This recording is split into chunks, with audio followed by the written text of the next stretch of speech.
¿Qué tal? ¿Cómo les va? Bienvenidos una vez más a las charlas sobre fitomedicina. Y en el día de hoy vamos a hablar de un tema que consideramos muy importante, habida cuenta de las consultas que a diario se presentan tanto en el mostrador de farmacia como en la consulta médica. Y nos referimos específicamente a acidez, gastritis y reflujo. Nada más ni nada menos que este apasionante tema del tubo digestivo, del cual vamos a hablar un poquito la fisiopatología del proceso de manera bastante rápida. Vamos a hablar un poquito también sobre los tratamientos convencionales y luego el fuerte, lógicamente, será la aplicación de los fitoterápicos, que es la temática que nosotros siempre estamos abordando. Entonces, vamos a tratar de arrancar con el tema de gastritis. Vamos a hablar específicamente de cómo se divide la gastritis. En este caso, la clasificación habitual es clasificarla como gastritis aguda y gastritis crónica. Ambas, si bien manifiestan ese dolor a nivel de la boca del estómago, sin embargo tiene algunas diferencias bastante puntuales. Veamos, por ejemplo, la gastritis aguda. La gastritis aguda cursa con, por lo general, pirosis, que es ese ardor, quemazón, piro es fuego justamente, y está relacionada muchas veces no solamente a la parte de la boca del estómago, sino que también puede participar del proceso de reflujo que muchas veces condiciona la propia gastritis. Luego tenemos distensión abdominal, que está más que nada relacionada con el meteorismo, los gases, que son procesos precisamente que concuerdan con los procesos de gastritis, con los casos de gastritis, con esta sintomatología, y para lo cual también es importante tratar estos casos de meteorismo porque son parte de las molestias que suelen tener estos pacientes. Veamos que las gastritis agudas tienen una gran intolerancia ya, por ejemplo, al café, a los frutos cítricos. Mucha gente de pronto consumía su juguito de limón y ahora ya es como que no lo puede soportar demasiado. El pan, tengamos en cuenta que generalmente el pan, no tanto el lactal o el negro, pero sí, digamos, el pan francés, por así decirlo, ese genera bastantes problemas. Las grasas, hay también cierta intolerancia a las grasas, y esos casos de intolerancia a las grasas muchas veces puede estar asociado a hígado graso, así que hay que tener presente muchas veces esta asociación. Puede cursar con náuseas, vómitos, sabor amargo, que puede aparecer a nivel de la boca, que es como que uno le cuesta después tragar ese amargor que suele aparecer. Y por último, el reflujo gastroesofágico, que es una manifestación que en muchas ocasiones ocurre de noche, especialmente cuando la persona está acostada. Esto es un poco lo que es la sintomatología básica de la gastritis aguda. La gastritis crónica, ya acá el proceso pasó entonces de agudo a crónico, ya se instaló, y acá los síntomas son más solapados. El dolor no aparece tanto, aparece esporádicamente, pero cuando aparece es fuerte, con dolores, o como decimos vulgarmente, retortijones bastante importantes, que son como dolores cólicos abdominales. Generalmente las gastritis crónicas están cursando hoy en día con el Helicobacter pylori. Atención con este dato, que no es menor. El Helicobacter pylori, esta bacteria que muchas veces está asociada a la prosecución de la gastritis, a la instalación crónica de la gastritis. Por eso es importante, cuando se hacen las endoscopías, tratar de localizar la presencia de esta bacteria. Factores condicionantes. Veamos. El estrés, lógicamente, es uno de los factores más importantes, habida cuenta de que toda la descarga del sistema nervioso, especialmente a través de la noradrenalina y la adrenalina, descarga directamente sobre lo que es la mucosa gástrica. El café, el alcohol, el té, el mate, todos de alguna manera sacando el alcohol, ¿no? Pero café, té y mate comparten el tema de la cafeína, que en mayor o menor medida también inciden en esta temática. Y el alcohol, lógicamente, a través del etanol, tiene un efecto deleterio sobre la mucosa gástrica. Aspirinas, antiinflamatorios no esteroides, también son causa muy recurrente de esto. Infecciones por hongos, esto también es importante especialmente con la presencia de Candida albicans, que muchas veces se asienta en el tubo digestivo y participa de estos procesos. Candida albicans está muy relacionada al consumo de dulces, de hidratos, sabiendo que los hidratos también son una de las causas que pueden acelerar los síntomas de la gastritis. Parasitosis intestinalis quizás no es lo más frecuente, pero está en muchas ocasiones asociado al tema de las gastritis. El alcohol ya lo hemos mencionado, pero especialmente ya con el alcohol, el alcoholismo crónico también es una problemática ya muy importante, muy difícil a veces erradicar la gastritis si no se trata el problema de base, que es precisamente la adicción al alcohol. Y las emesis forzadas, atención con esto, cuando generalmente chicos o chicas jóvenes, ¿no?, que se practican el vómito de manera forzada por temas estéticos, porque no quieren engordar, etc., ese reflujo muchas veces condiciona la erosión de la mucosa gástrica. Recordemos que cuando hablamos de la mucosa gástrica es una mucosa que aparece ya directamente desde el esófago y termina en el recto. Toda esa mucosa generalmente puede estar irritada en muchas ocasiones por los problemas que estamos viendo. El estómago quizás es un poco el epicentro de la sintomatología, pero no es infrecuente asociar muchas veces los problemas de gastritis con colon irritable, con esofagitis, etc. Es decir, todo lo que tiene que ver con la mucosa gástrica, con el recorrido de la mucosa gástrica, puede estar afectado. Cronología de los síntomas. Veamos. En la gastritis, el dolor puede aparecer 2 a 3 horas después de comer, ¿no? O sea, uno come, pero no aparece el dolor inmediatamente.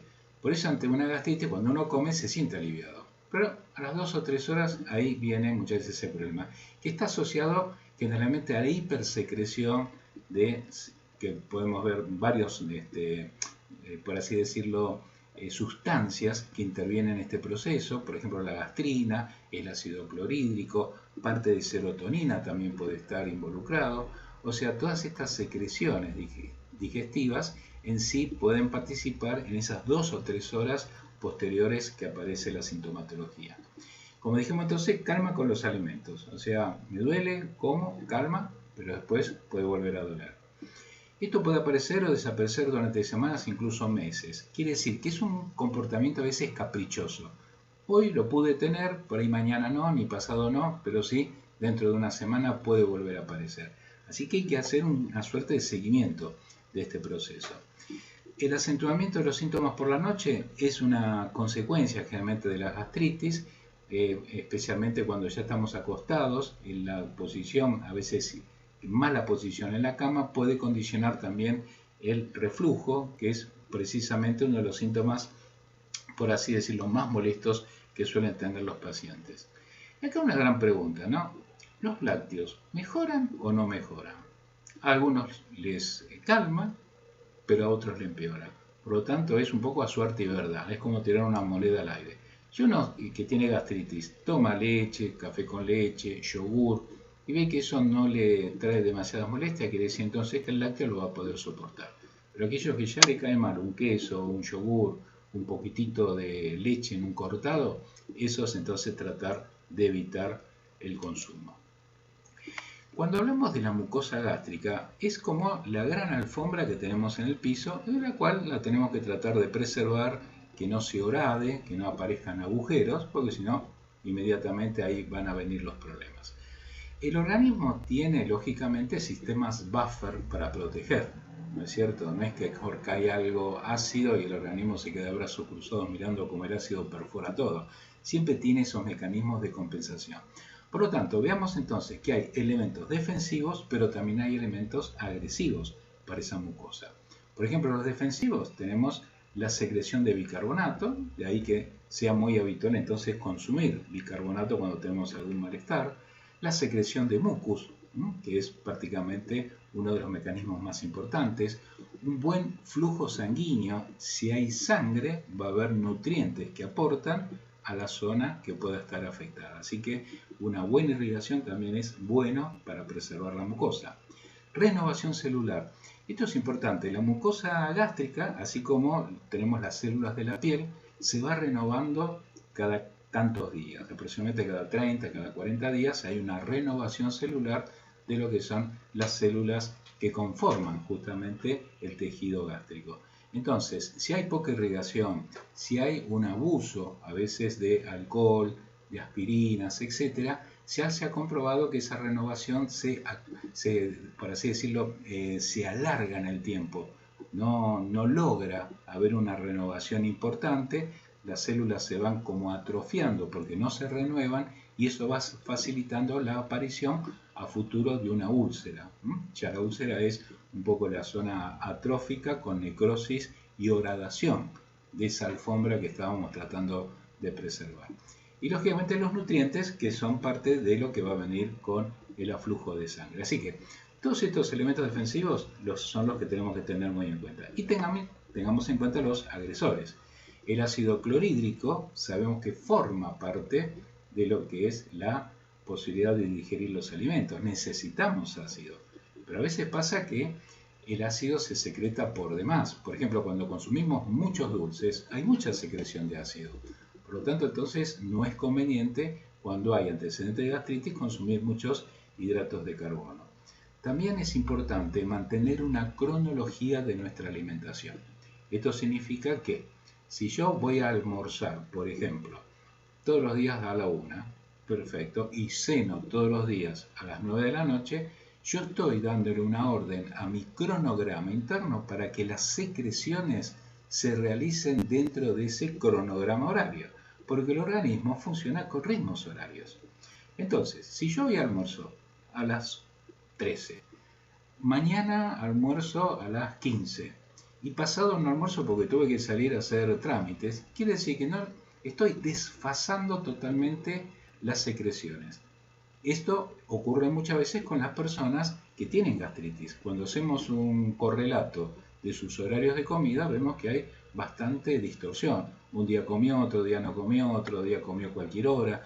Entonces esto hace que se desarregle el sistema horario o ritmo horario que tiene nuestro organismo. Por lo tanto, esto es importante que generemos, cuando hay antecedentes de gastritis, un ritmo horario para que las secreciones salgan en el momento oportuno. Fíjense entonces, no solamente el ácido clorhídrico, la pepsina, los ácidos biliares, la gastrina, y también, atención, hay nutrientes que son agresivos.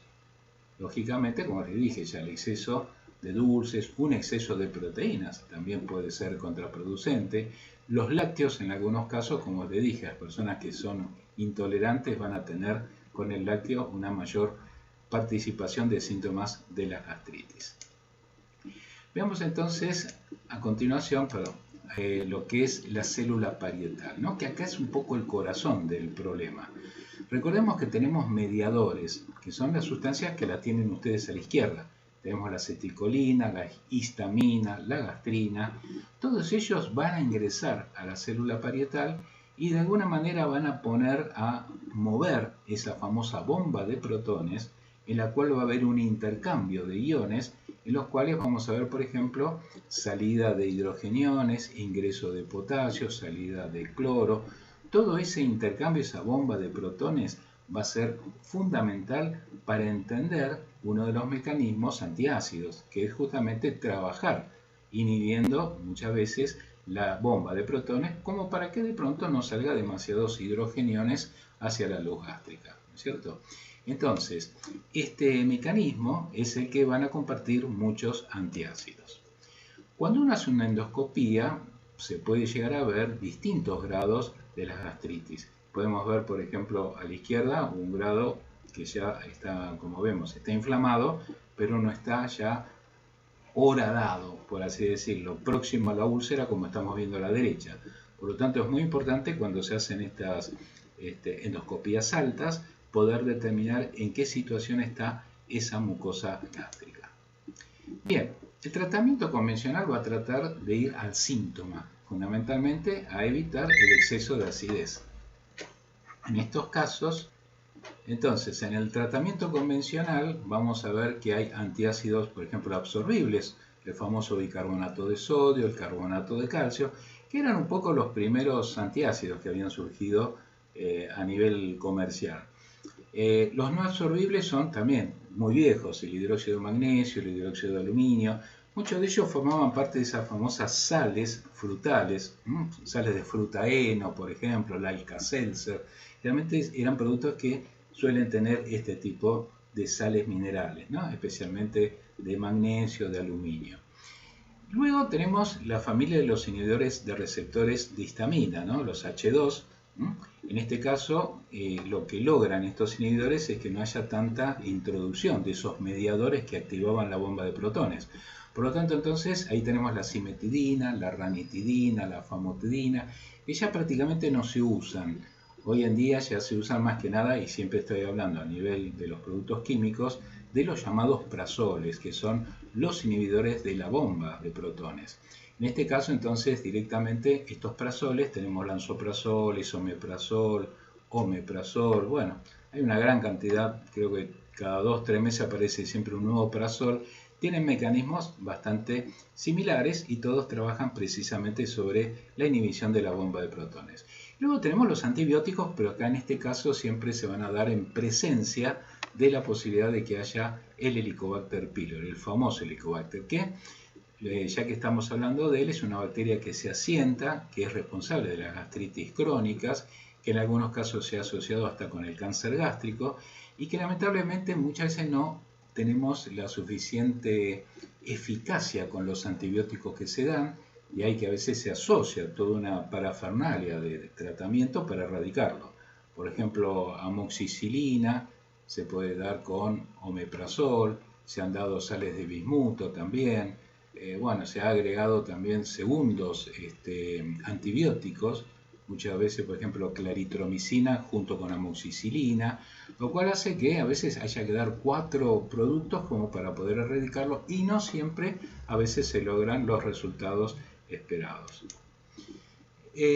Respecto al objetivo del tratamiento, es importante entonces, antes de hablar de fármacos, vamos a tratar también de hacer cambios en el estilo de vida, que muchas veces es difícil. La gente está, por ejemplo, el que es ejecutivo, que tiene una empresa y con todos los vaivenes que tiene nuestro país, es lógico que esté estresado y de esa manera entonces las situaciones de gastritis, de úlceras gástricas va a ser mucho más frecuente.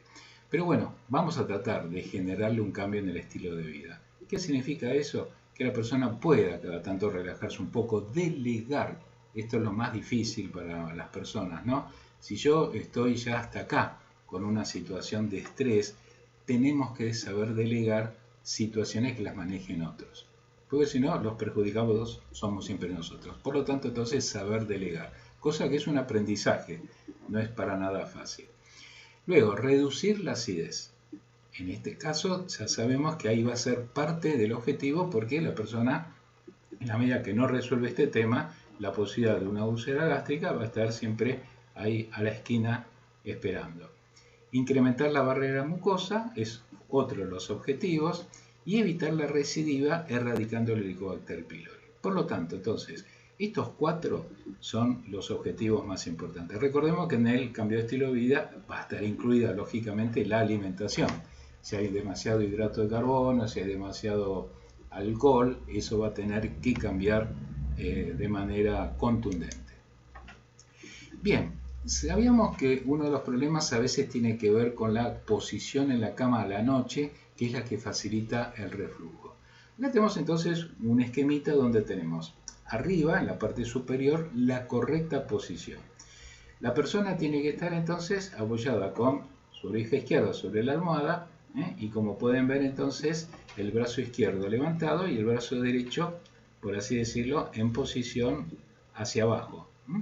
De esa manera, si ustedes ven el dibujito, el contenido gástrico no va a estar saliendo justamente a través del pílori y el esófago. Así que esto es importante, perdón, el cardias, disculpen, el cardias. Entonces, como pueden ver, el contenido que está en color verde, ahí lo van a ver que no va a tender hacia el reflujo.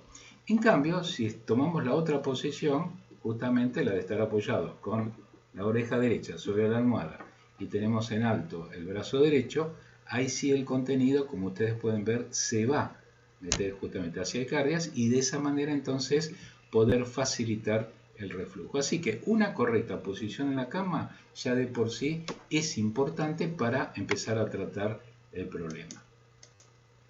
Bien, y ya vamos a arrancar entonces con el tratamiento fitoterápico.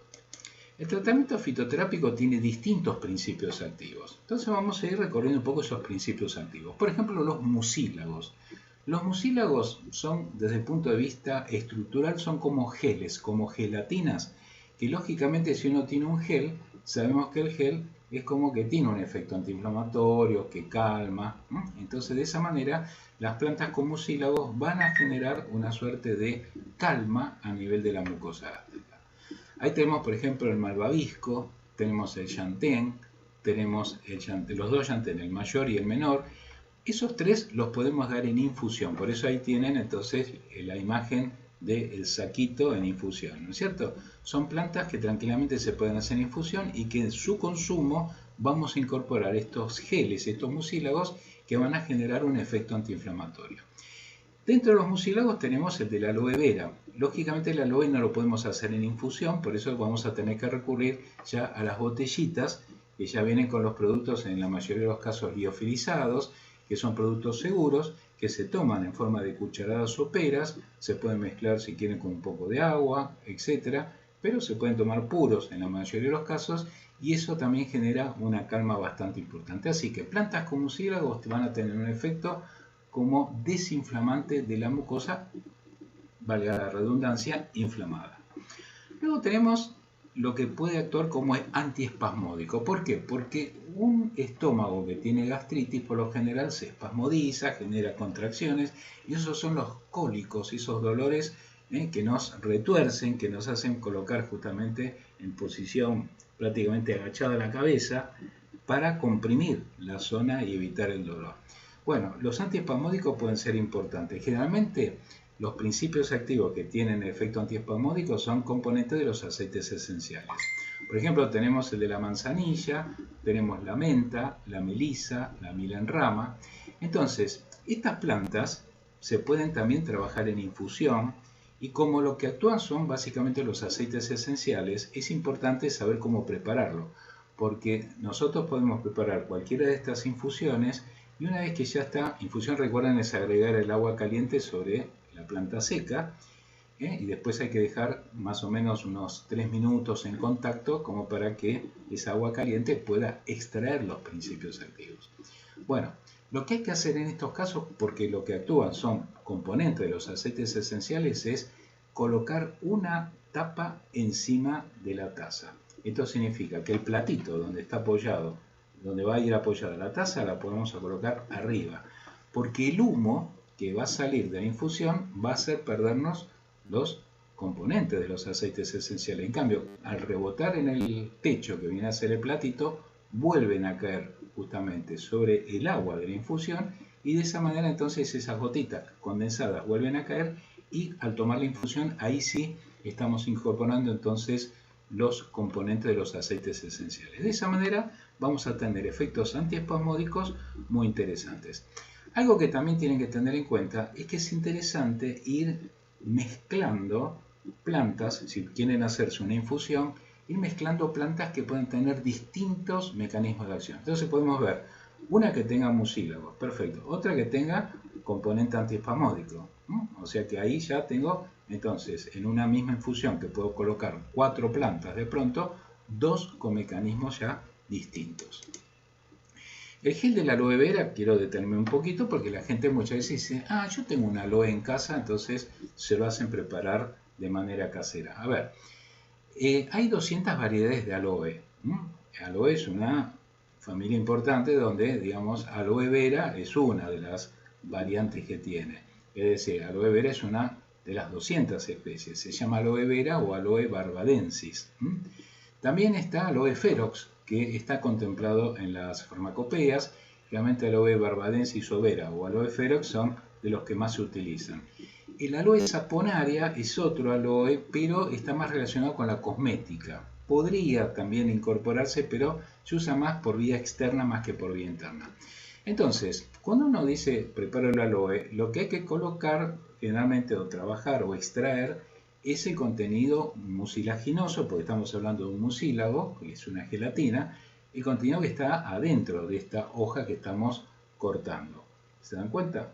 Entonces, hay que sacarle un poco lo que se dice la parte superficial, que es esa cáscara, por así decirlo, de la penca, porque debajo inmediatamente de la cáscara está la aloína, que sí es inflamatoria. La aloína es inflamatoria y eso hay que tratar de evitarlo. Por eso las botellitas que se venden de aloe vera dicen aloe free, las que vienen de Estados Unidos, o sea, libres de aloína. O sea, no se permite que haya incorporación de aloína porque es altamente irritante. La aloína es una sustancia amarillita que está por debajo entonces de lo que es este tegumento de la penca, y de esa manera entonces lo que hay que trabajar siempre es la parte interna, que es la gelatina pura que está bien ahí en el medio. Productos con aloe vera hay muchos, los vamos a encontrar en forma bebible, pero también los puede haber en forma de cápsulas. Si es en forma bebible se toma de a cucharadas, pueden ser cucharadas soperas hasta 3 veces al día, y si es en cápsulas se pueden tomar 2 cápsulas al día, por ejemplo después de un almuerzo y después de una cena. Ahí tienen algunos de los productos que van a poder encontrar en el mercado, son todos lógicamente productos de venta libre. Seguimos entonces.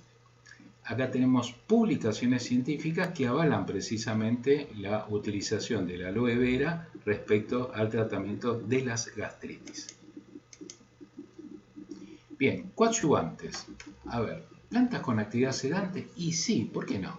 Porque si el paciente es estresado, tiene un estrés enorme, eso activa el sistema adrenalina, noradrenalina y genera la hipersecreción de ácido clorhídrico y la pérdida de mucosa o de mucus en lo que es el piso del estómago, por así decirlo. Entonces, plantas con actividad sedante, pasionaria, tilo, valeriana, lúpulo, melisa, naranjo amargo, son plantas que se pueden tranquilamente trabajar en infusión. En algunos casos se puede trabajar en forma de tintura. La tintura tiene alcohol, pero generalmente el alcohol que tienen las tinturas es de baja graduación, puede ser de 60 a 70 grados, pero además esas gotitas se van a mezclar con agua. Por lo tanto, entonces la posibilidad de que ese alcohol nos genere daño es bastante remota. Siempre se dice que de pronto tiene más alcohol el consumo de una banana que de pronto 25 gotas de una tintura diluida en agua. Así que no hay tanto problema de incorporar una tintura si uno lo quiere hacer. Si no, se puede incorporar directamente en infusión. Un problema es que, por ejemplo, la valeriana no es demasiado agradable en infusión. Generalmente la gente la va a preferir en tintura, porque la valeriana tiene ese famoso olor a pis de gato, ¿no? Que es tan famoso.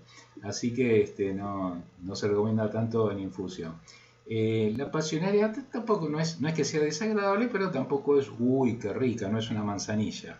Y el lúpulo, recordemos, el lúpulo da el sabor amargo a la cerveza, por lo tanto entonces el lúpulo tiene también un saborcito amargo. Así que una posibilidad es, si ustedes quieren incorporar de pronto parte de las recomendaciones anteriores, que era utilizar de pronto un gel con un antiespasmódico, a esa misma infusión, ahí le podemos agregar las gotitas de la tintura de la actividad sedante. Entonces tenemos 3 tipos de plantas con diferentes mecanismos de acción que pueden ser buenas para trabajar en las gastritis.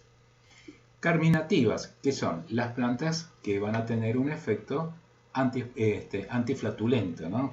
Contra el meteorismo. Acá tenemos el anís, puede ser también el anís estrellado, la angélica, el hinojo, todas ellas se pueden dar en infusión. Por lo tanto, acá tienen también otras plantas que las podemos integrar en una suerte de infusión medicinal. De pronto viene a ser una suerte de tisana, porque tiene 4 componentes que los podemos trabajar tranquilamente en infusión. Bien, un caso muy interesante, por eso lo pusimos caso, ¿no? Caso congorosa, Maitenus silicifolia. Una planta que está muy estudiada en la actualidad. Es una planta típica de Mercosur. Decimos, por ejemplo, la vamos a encontrar en provincia de Buenos Aires, pero más que nada en la zona del litoral, en la zona de la ribera, ya de Entre Ríos, Corrientes, Misiones hay mucha, sur de Paraguay, vamos a encontrarla en alguna parte de Bolivia, en todo el sur de Brasil y también en Uruguay. Por eso decimos es una planta Mercosur. Una planta que fue incorporada en la farmacopea brasilera ya hace mucho tiempo. Se usa, generalmente vieron que en Paraguay, sur de Brasil, en Misiones, Corrientes, se consume mucha yerba mate. Sabemos que la yerba mate tiene el ingrediente relacionado con la cafeína que está dentro de los que pueden agredir la mucosa gástrica. Por eso le agregaban a esas yerbas mates congorosa, hojitas de congorosa, y de esa manera entonces neutralizaba bastante bien la acidez de la yerba mate.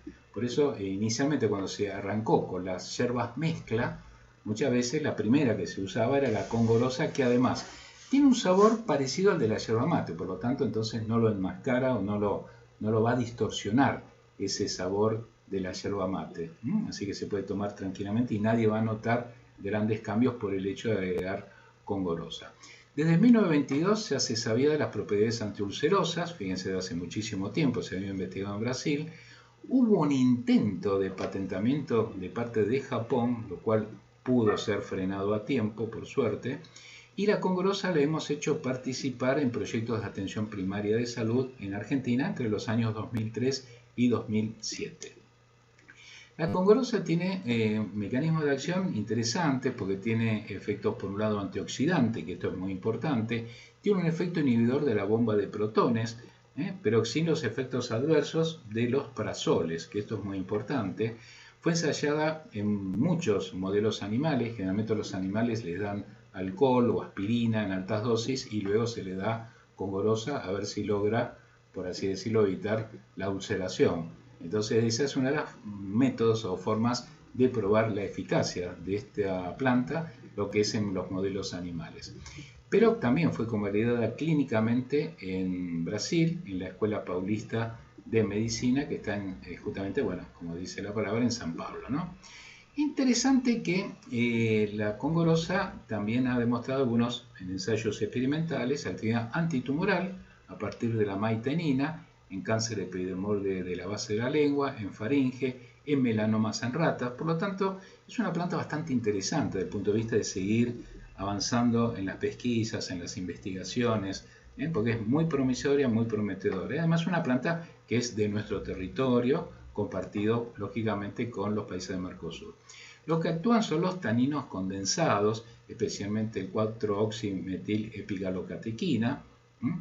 Está también la friedelina, que son de alguna manera los compuestos más importantes que participan del mecanismo antiulceroso.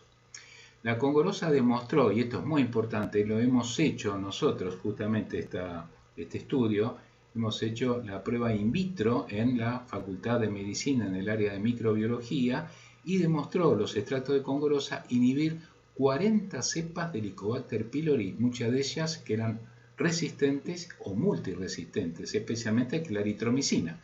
Así que acá tenemos otro elemento muy importante para poder sostener la posibilidad de incorporar la congorosa, especialmente en lo que es la atención primaria de la salud.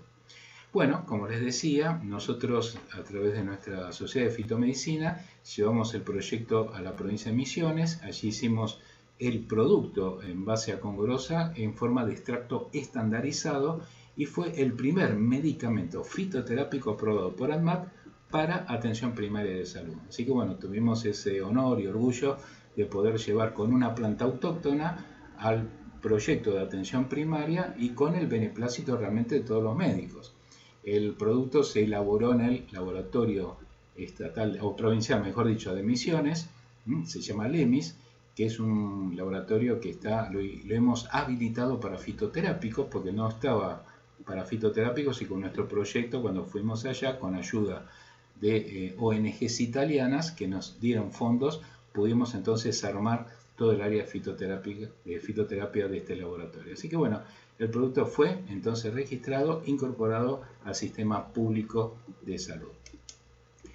La congorosa se puede dar en comprimidos, se puede dar en cápsulas. Los extractos estandarizados vienen con un 3,5% de taninos y cada cápsula, que aproximadamente vienen de 350 miligramos, contiene unos 13,3 miligramos de taninos. De manera tal que esto es lo que nosotros aprobamos y es lo que generalmente vamos a encontrar en otros países. Aquí todavía no hay productos a la venta con congorosa, lo hemos hecho únicamente en atención primaria de salud en Misiones nada más, pero sí Brasil tiene, como ustedes ven, muchos productos, se la conoce como Espinheira santa a esta especie. Un problema que ha tenido esta especie es que, como toda planta que empieza a cobrar vuelo propio y empieza ya a copar un segmento del marketing, empiezan a aparecer las adulteraciones, empiezan a haber ciertos fraudes, y lógico, como era una planta con mucha demanda, empezó a haber mucho fraude también de decir, bueno, mira, como la hoja de congoroso, ustedes la vieron, es una hoja alargadita, con pinchecitos, entonces han metido, por ejemplo, sombra de toro, acebos, solernia, que es una planta con unas hojitas parecidas, están los muérdagos navideños, vieron que también son bastante parecidos, lo han metido como congorosa. Bueno, realmente eso hay que tener entonces siempre un control de calidad bastante exhaustivo para que no nos metan, como siempre decimos, gato por liebre, ¿no es cierto?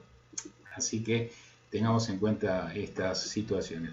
Un dato que fue curioso, paradójico, porque la solernia, que es la que tiene a la izquierda, esa hojita, es adulterante, pero había demostrado un buen efecto también antigastrítico. O sea, es una que se dijeron, se parece, metámosla, y resultó que tenía por lo menos un efecto antigastrítico. Pero bueno, nada que ver con la congorosa, que lógicamente es realmente muy superior.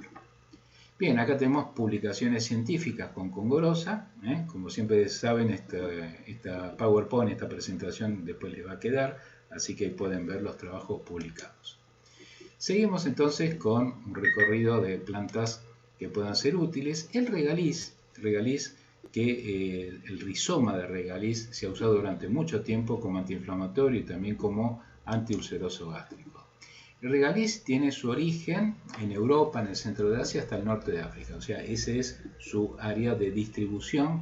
Ya había sido mencionado en el famoso Pensao, que es uno de los libros más antiguos de la medicina china, también en papiros egipcios. Ya se hablaba de las bondades que tenía el regaliz.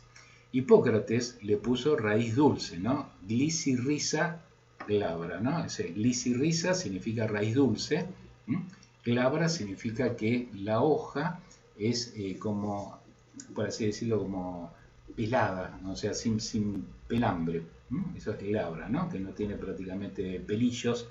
Y de esa manera, entonces, muchas veces el nombre de especie glabra hace siempre mención a alguna característica de la planta. Por ejemplo, Betula alba es el abedul. Alba, ¿qué significa? Blanco. ¿Y qué es blanco? Muchas veces la corteza del abedul es blanco. Así que siempre la segunda palabrita, el nombre latino, en muchas ocasiones tiene que ver con alguna característica de la planta. Por ejemplo, las que terminan en officinalis, por ejemplo, valeriana officinalis, officinalis significan oficinas, que eran las plantas que se cultivaban en las oficinas. A ver, ¿qué eran las oficinas en el medioevo? Eran los reductos que estaban en las iglesias, donde los curas cultivaban las plantas. A esos reductos se les llamaban oficinas. De ahí quedaron plantas oficinales, que después pasó ese término a las farmacopeas. Bueno, Karl Popper en el siglo XVII la recomendaba para la tuberculosis. Es una planta que se usa mucho en aparato respiratorio también, junto con el chantén, por ejemplo. Y lo que se usa entonces, recordemos, es la raíz seca, que es justamente donde están los principios activos. Bien, en esta raíz vamos a tener, por ejemplo, el ácido glicirretínico, que tiene una actividad también, como dijimos, en la parte respiratoria, antiinfectorante, antitusiva, por ejemplo. Pero es importante porque inhibe enzimas que van a metabolizar la prostaglandina E2-alfa, que es justamente una prostaglandina antiinflamatoria. Entonces, en los procesos proinflamatorios sale la prostaglandina E2-alfa a defender. Pero ¿qué pasa? Si hay elementos que la empiezan a degradar, nos quedamos sin defensa. Así que entonces es importante la actividad del ácido glicirretínico en esta actividad. Por otro lado, tenemos que tener en cuenta la presencia de, ahí tengo ácido glicirretínico. Y el ácido glicirretínico tiene un problema, digamos, que tiene una estructura de tipo corticoide. Es decir, la estructura corticoide es una estructura esteroidal y eso a veces hace que pueda haber retención de líquido. Eso se llamó, con el correr del tiempo, hiperaldosteronismo secundario. Por lo tanto, entonces, ese hiperaldosteronismo es algo que es contraproducente porque el paciente puede tener hipertensión arterial. No ocurre inmediatamente, puede ocurrir después de 3 semanas de tratamiento. Por lo tanto, entonces, los productos tratan de sacar ácido glicirretínico a efectos de que no ocurra ese tipo de situación. No obstante, a pesar de que el ácido glicirretínico podía contraer eso, en muchas ocasiones se ve que sacándolo la actividad se mantiene, la actividad antigastrítica. O sea que, si bien es importante este ácido en la actividad antigastrítica, pero sacándolo también se mantiene, lo cual implica un viejo concepto que hemos mencionado en fitomedicina, que lo que actúa es el fitocomplejo, es decir, el conjunto de principios activos. También tiene flavonoides, liquirtina, isoliquirtina, que también tienen actividades importantes, por ejemplo, inhibición del Helicobacter pylori, como ustedes pueden ver ahí, inhibición en la producción de pepsinógeno, mayor producción de mucus, así que efecto antioxidante. Por lo tanto, lo que actúa generalmente es ese fitocomplejo, ¿no? Y el fitocomplejo además demostró reducir la producción de secretina. Es interesante saber que el Regaliz fue la base del primer antiulceroso gástrico, que fue la carbenoxolona. Esta carbenoxolona surgió un poco hacia inicios de la década del 60, donde todavía no estaban en su momento ni la ranitidina, ni la cimetidina, y mucho menos los prazoles. Así que es el primer antiulceroso gástrico, pero justamente tuvo este problema. La carbenoxolona tiene la estructura esteroidal, ustedes la ven ahí a la derecha, y eso hizo entonces que no pueda tener demasiado éxito, se sacó después del mercado, y fíjense que esta carbenoxolona hoy forma parte, por ejemplo, de productos antiherpéticos tópicos. Entonces, por ejemplo, un Carbosan tiene la carbenoxolona que de manera tópica, en aftas, por ejemplo, no trae ningún tipo de problema. ¿En farmacopeas está el Regaliz? Sí, por supuesto, está en farmacopeas, en la alemana, había sido escrito también en farmacopea argentina, prácticamente de todas las principales farmacopeas europeas, en la farmacopea rusa también está.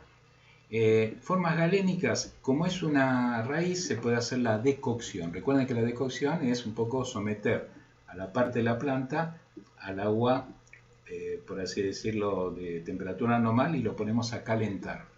En ese calentamiento gradual, los principios activos empiezan a pasar al agua.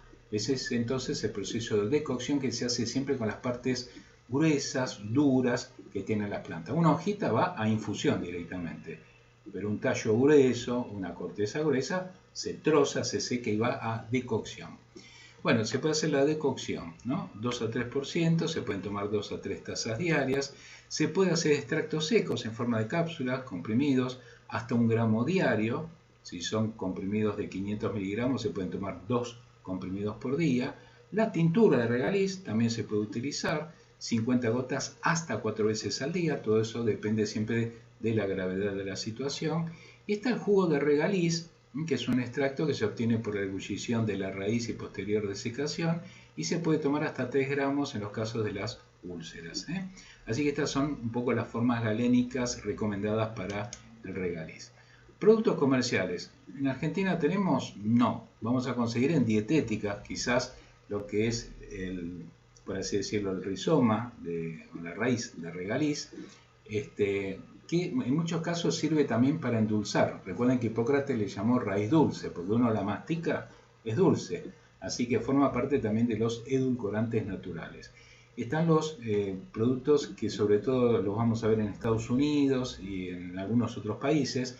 Licorice, que es justamente el extracto de Regaliz, pero ya sin el ácido glicirretínico, que era el que traía la problemática del hiperaldosteronismo secundario y consecuencias de hipertensión. Y si no, también tenemos cápsulas, que son, por ejemplo, acá dice con efecto expectorante, pero también se pueden utilizar tranquilamente para las gastritis. Recordemos, no tenemos en mercado, se pueden mandar a preparar en farmacias magistrales, por supuesto, ¿no? Las farmacias magistrales suelen tener. Publicaciones científicas, ahí tienen, publicaciones todas relacionadas con el uso del Regaliz en la parte de gastritis, úlceras gástricas, etc. Incluso hay algún trabajo que lo van a poder ver en la parte del Helicobacter pylori, así que también es algo interesante. Bien, algo que era impensado para muchos, ¿no? Les voy a hablar del ají picante para los problemas de gastritis. Se volvió loco el doctor, no. El ají picante durante mucho tiempo fue utilizado, y estamos hablando de los viejos médicos naturistas del siglo XIX, ya lo usaban para los problemas de gastritis. ¿Por qué? A ver, ¿qué pasa? Los productos picantes, por así decirlo, hacen un efecto inmediato sobre la mucosa gástrica. Es decir, como que la mucosa cuando lo ve venir o huele el picante inmediatamente genera mayor producción de mucus. Por lo tanto, entonces es algo que supuestamente va a agredir, pero la protección que se genera es mayor que la agresión que puede ingresar. Por eso es muy común ver, sobre todo en México, países como en Perú también, que consumen mucho los chiles, que la gente no tiene tanta gastritis, a pesar de ese consumo. Así que por eso está este tema. Lo que actúa es la capsaicina, que es el principio activo quizás más importante. Fíjense que la capsaicina protege al estómago de daños producidos por el alcohol, por el ácido acetilsalicílico y además estimula la secreción de mucosa. Así que realmente es muy válido el concepto de utilizar la cayena o lo que es el ají, el chile. Se le llama en Hungría paprika, y de la paprika surgió, porque tiene mucha vitamina C, el hallazgo de San Giorgi, que fue justamente un húngaro, el hallazgo de los beneficios del ácido ascórbico en el escorbuto. Así que tiene su tradición entonces el uso de la cayena.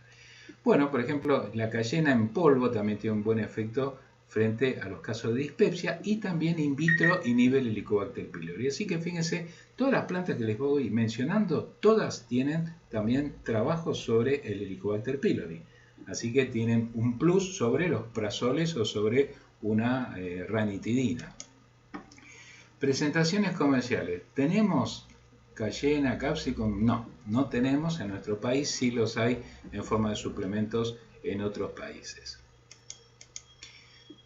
Trabajos de publicaciones científicas y tienen entonces bastantes, tienen acá ven como Helicobacter pylori, o sea que es interesante empezar a trabajar con estos productos respecto a la posibilidad del Helicobacter, se pueden consumir perfectamente. Bien, sangre de drago, algunos también lo conocen como sangre de grado, de drago o de grado. Drago, un poco los nativos le decían como que era la sangre del dragón.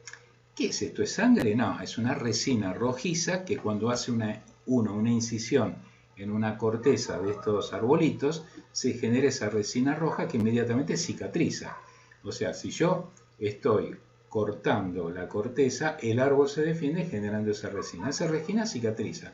Entonces, hábilmente, los indígenas decían, si eso cicatriza, si yo lo tomo, me va a cicatrizar una gastritis, una úlcera gástrica. Bueno, efectivamente, de ahí vino la investigación.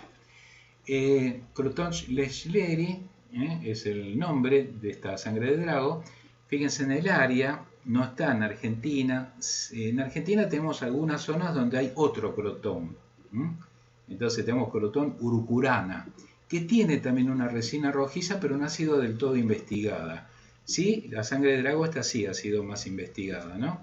La tenemos como en la zona amazónica, posiblemente ya norte de Bolivia, parte del Amazonas de Perú y de Brasil, o sur de Colombia, ahí la vamos a encontrar. Tiene entre los componentes mayoritarios catequina, galocatequina, epigalocatequina, proantocianidinas, que todos son como suertes de taninos y flavonoides con actividad realmente antiinflamatoria. La actividad cicatrizante, que es la fundamental, por ejemplo la taspina, junto con polifenoles, ha demostrado esa actividad, que tanto es por vía externa como por vía interna. Hay cremas de sangre de drago para, de pronto, cicatrizaciones rápidas. El látex completo es superior a cada componente por separado. Les digo esto porque hubo un laboratorio muy importante que trató de aislar únicamente la taspina, y la taspina la quisieron patentar para la actividad cicatrizante. No les dio muy buen resultado porque lo que actúa es el fitocomplejo, y el fitocomplejo no se puede patentar, así que quedó trunca esa patente. La actividad antiulcerosa gástrica tiene también aparte un efecto como mecanismo de acción también antioxidante.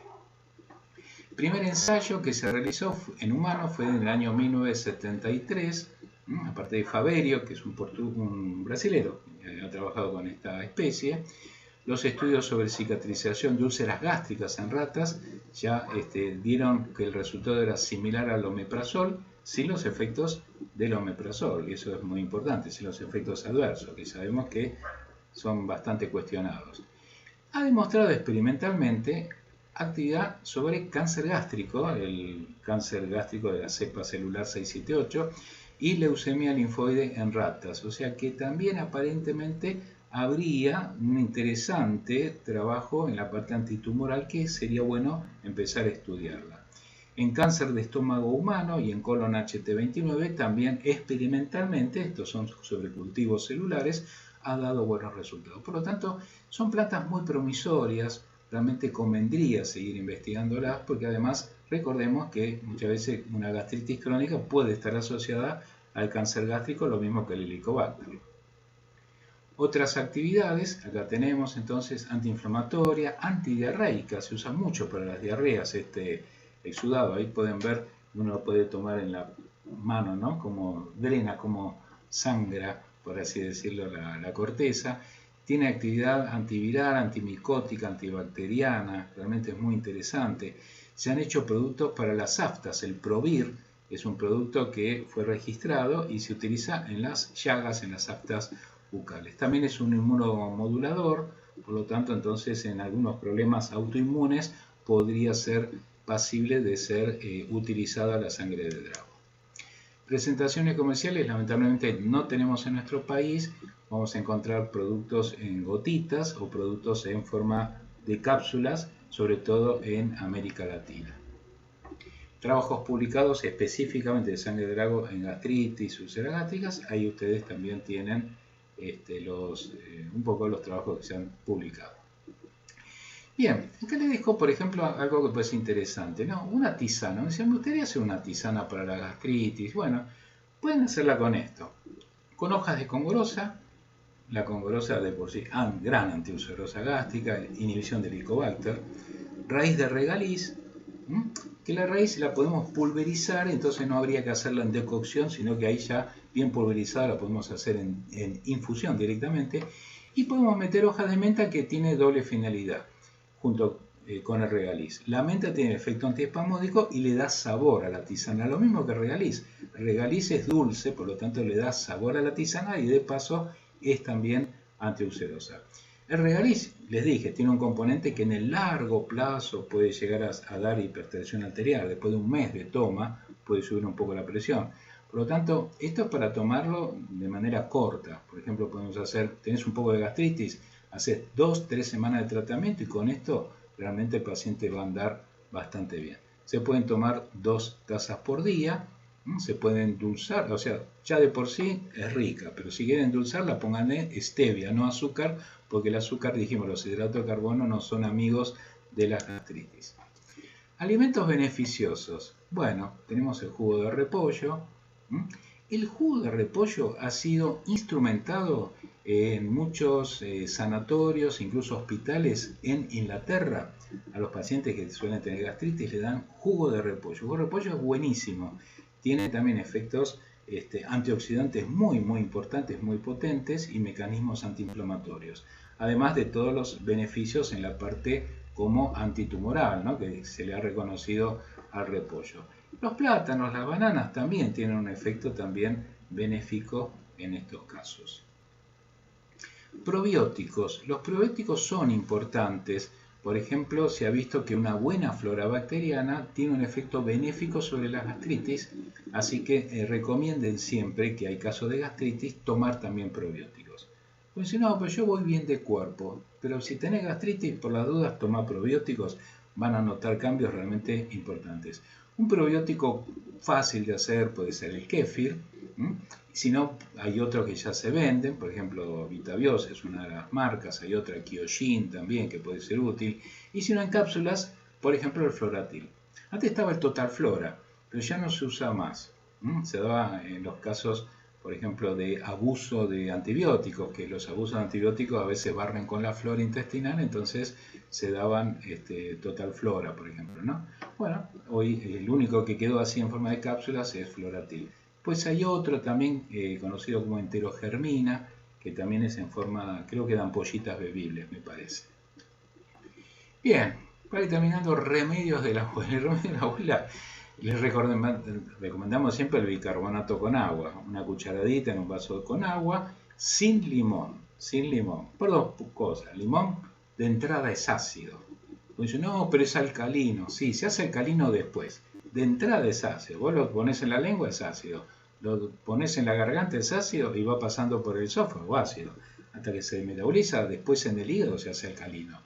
Pero en el vamos es ácido. Entonces, no lo mezclen. Y además, al ser ácido, neutraliza la alcalinidad del bicarbonato. Así que es una mala idea asociar bicarbonato como limón, como lo hace tantísima gente, ¿eh? Así que tengan presente que no es una asociación realmente pero muy buena. Bueno, y con esto entonces hemos terminado un poco el recorrido de la gastritis, ¿eh? Todas estas mismas plantas se pueden utilizar en las úlceras gástricas, por ejemplo. Tienen una buena actividad y hay también trabajos publicados al respecto. Otras plantas que también se mencionan a veces, el matico. El matico es una planta que se usa popularmente, la vamos a encontrar en la zona cordillerana, básicamente, desde el norte hasta un poquito Neuquén, ¿no? Es la zona del matico. Y se usa popularmente muchísimo en estos problemas de gastritis ulcerogástrica. El matico lo han estudiado muchísimo en Chile. En Chile hay trabajos publicados realmente muy interesantes con esta planta. Así que también quienes estén un poco viviendo en esa zona, recuerden el matico, es otra planta que también se puede utilizar perfectamente. Todas estas plantas de por sí se pueden utilizar, no tienen efectos adversos. Se recomiendan generalmente no utilizarlas en el embarazo, algunas en la lactancia. Por ejemplo, la aloe vera, consumir en la lactancia puede pasar a leche materna y da sabor amargo, entonces no convendría, ¿no es cierto? La congorosa no se recomienda en el primer trimestre de embarazo porque algunos usos populares la relacionaban con el tema de abortos, cosa que no era tan así. Lo que más se usaba era la raíz de congorosa y no la hoja para generar abortos. Así que, pero por las dudas está la recomendación de no utilizarla en el embarazo, especialmente en el primer trimestre. Todo lo demás realmente se pueden utilizar, no hay contraindicaciones ni en diabetes, ni en hipotiroidismo, ni nada por el estilo. La única que hablé ahora de hipotiroidismo que está contraindicada es la melisa, que la melisa la pusimos como dentro de las plantas sedantes, si uno quiere meter una que tranquilice un poco. La melisa puede inhibir un poco la actividad de la TSH, así que es la única que vamos a tratar entonces de evitar en hipotiroidismo.